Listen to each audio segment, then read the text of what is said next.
Hey, it's Mike. Thanks for tuning back in. It's an exhausting week, you guys. I'm actually lucky here because I didn't have a topic for today. I have literally hundreds of topics to go through, but I'm really tired and I was thinking I don't want to do a lot of research. And I was cleaning off my desk a little bit. I know, surprising that I would clean off my desk, but I do fairly frequently, not often enough. And I found some notes from a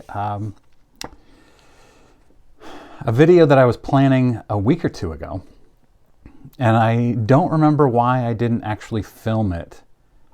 But anyway, I'm really excited to have had all this research already done. It's not really research. This is actually a pretty basic one. I suspect that I did all this research and then something came up and I did a different video at the time. But anyway, this first of all comes to me from longtime subscriber, great contributor to my community, Doug, who emailed me simply wow and a screenshot to something that he saw on eBay, and then he sent me another email with a link to the auction on eBay, or the listing. I guess it's not actually an auction.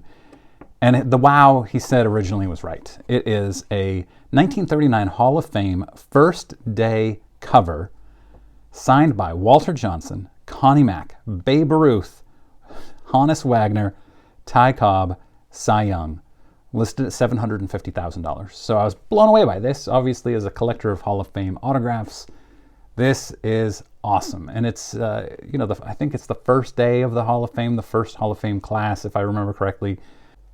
But that's not enough to do a video on. It's cool. That's something, if I were to enjoy doing shorts, I would do a short on it maybe. But I thought, I wonder what else this person's selling. And it's OTIA Sports, which I'd never heard of before. We'll talk about them a little bit here in a moment. So I clicked into them, and that's not the craziest item that they have. And they have a lot of bonkers items listed on eBay. This same seller has a signed Wilt Chamberlain contract from 1960 that they are listing for $1.25 million. This contract is 63 years old. It's elderly.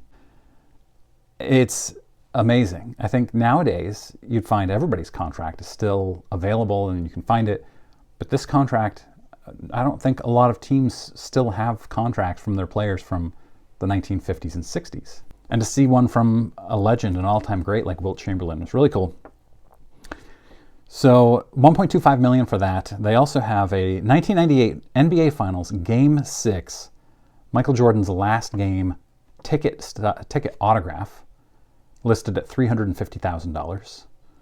That's a really cool piece of history. The last Jordan game of the dynasty, of the Bulls dynasty, the last dance. I don't know what that's worth, but it's listed at $350,000. It's not selling, obviously, but 1998 NBA Finals Game 6, epic game, iconic, historic. It's very, very cool. And to have it autographed, awesome. And by the way, I think that tickets, and we'll get into another one that I think this of, ticket stubs from games are becoming more and more popular as a collectible. I think they're very cool. I have one up here, which you can't see. Well, I have this from Derek Lowe's no-hitter. Whoops, it's upside down. Derek Lowe's no-hitter. I was at that game. So really cool collectible that I have. But I also think that it's just really cool, and for all of Darren Rovell's faults, he has an awesome ticket stub collection. It's tough to get ticket stubs now, right? You don't get physical ticket stubs unless you pay a nominal fee after, and then you get a commemorative ticket stub. I don't know if there's any value to those, but older ticket stubs are very, very valuable, and it's cool. It's fun.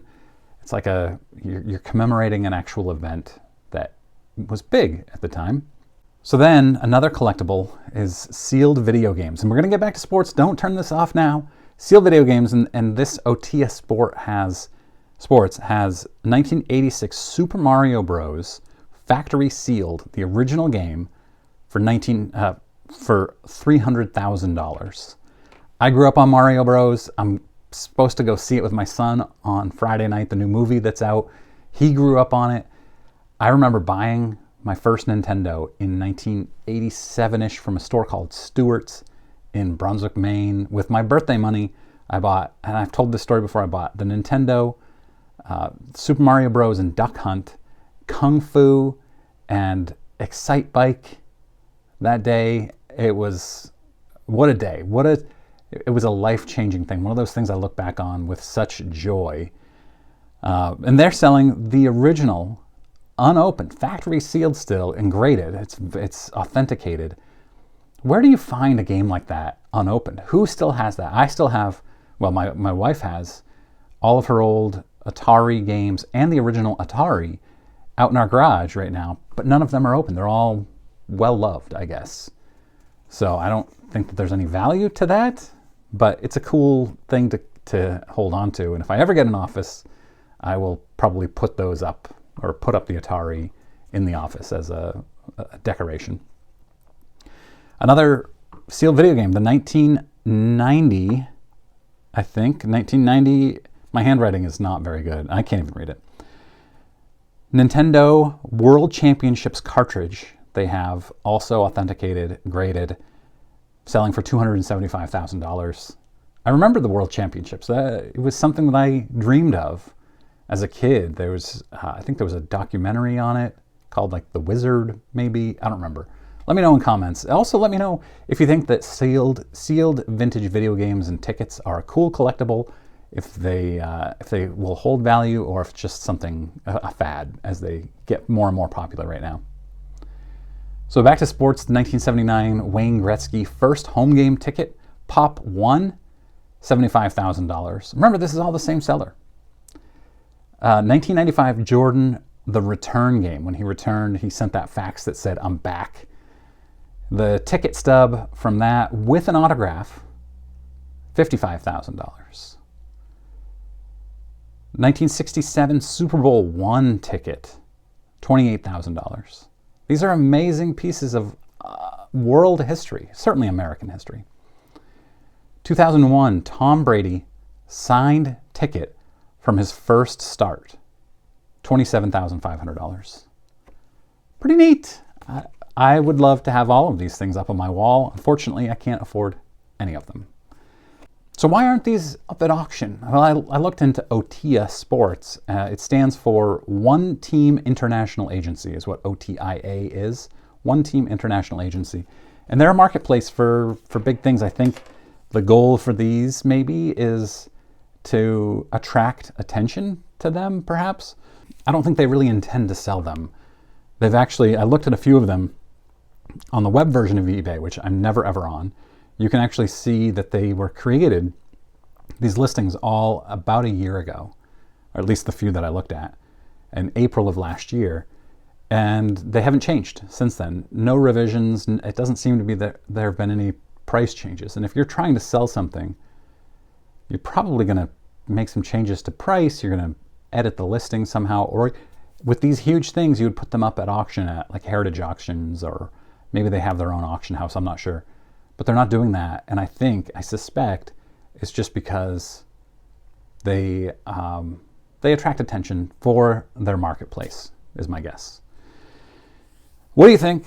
I'm really into this kind of thing. I like it a lot, and I thank Doug for sending this to me. You can always send me ideas. I'm not going to do every idea that comes to me, so please don't be offended if I don't. My email address is thejunkwashhero@gmail.com. Please don't forget the. And I do respond to most emails that come to me.